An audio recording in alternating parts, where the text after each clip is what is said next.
صحت کا راز قرآن کریم کی 3 آیات میں ہے۔ آئیں ڈاکٹروں کے بغیر زندہ رہنے کی کوشش کریں مگر کیسے؟ السلام علیکم ناظرین، میں ہوں آپ کا اپنا عمر خان۔ آج پھر نیو ویڈیو کے ساتھ حاضر ہوا ہوں۔ اسلامک میڈیکل سائنس یعنی قرآن کریم بتاتا ہے کہ انسانی صحت کا راز قرآن کریم کی 3 آیات میں ہے۔ انسانی تاریخ کی سب سے سنسنی خیز تحریر جس سے پڑھ کر ہم ہر بیماری سے بچ سکتے ہیں۔ مصر کے ڈاکٹر عماد فہمی جو کہ ایک ماہر غذائیت میں اور موٹاپے کے معالج بھی ہیں، انہوں نے ایک ٹی وی انٹرویو میں بتایا ہے کہ انسانی صحت کا راز قرآن پاک کی 3 آیات میں ہے۔ نمبر 1 سورۃ الاعراف آیت نمبر 31 ترجمہ: کھاؤ پیو اور حرج سے زیادہ تجاوز نہ کرو۔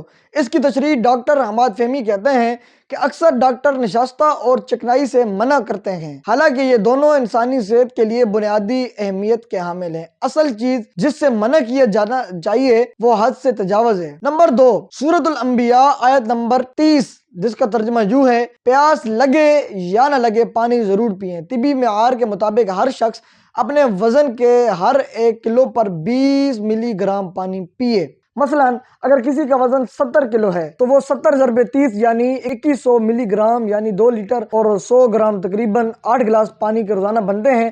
آپ 8 گلاس روزانہ پانی کی پئیں، یہ جگر، گردوں اور دل کی اچھی کارکردگی کے لیے بہت ضروری ہے۔ نمبر 3 سورۃ الانبیاء آیت نمبر 10 اور 11 جس کا ترجمہ یوں ہے: اور رات کو پردہ پوش اور دن کو معاش کا وقت بنایا ہے۔ ڈاکٹر فہمی کہتے ہیں کہ رات کو جلدی سو جایا کرو اور صبح جلدی اٹھ جایا کرو، یہ سب سے بہترین نسخہ ہے جو آپ کو نہ کہ موٹا کرے گا اور نہ ہی آپ کو بیمار کرے گا۔ اسلامی طرز پر زندگی گزارتے ہوئے اپنے جسم کو بیماریوں سے محفوظ رکھیں۔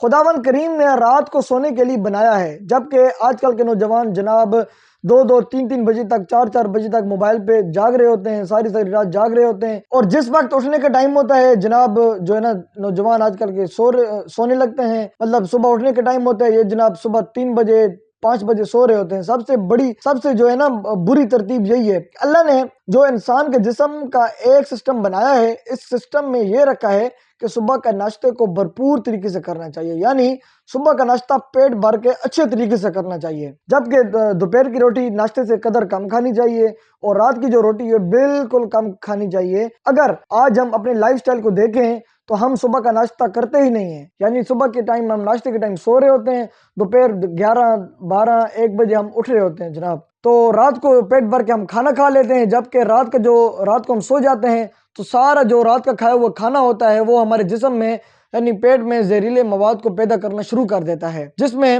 ہمارا موٹاپا اور بیماریوں کا باعث بنتی ہے۔ تو خداوند کریم اور قرآن پاک کی ہر اس بات کو ہم نے چھوڑ دیا ہے جو ہماری صحت کے لیے بہت اچھی تھی۔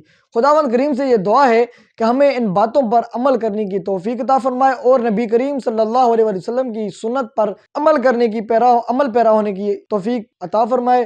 آخر میں میری آپ سے گزارش ہے، اگر میری ویڈیو پسند آئی ہو اپنے بھائی عمر خان کو لائک اور فالو ضرور کیجیے گا، اپنا اور اپنے ساتھ جڑے رشتوں کا خیال رکھیے گا۔ والسلام۔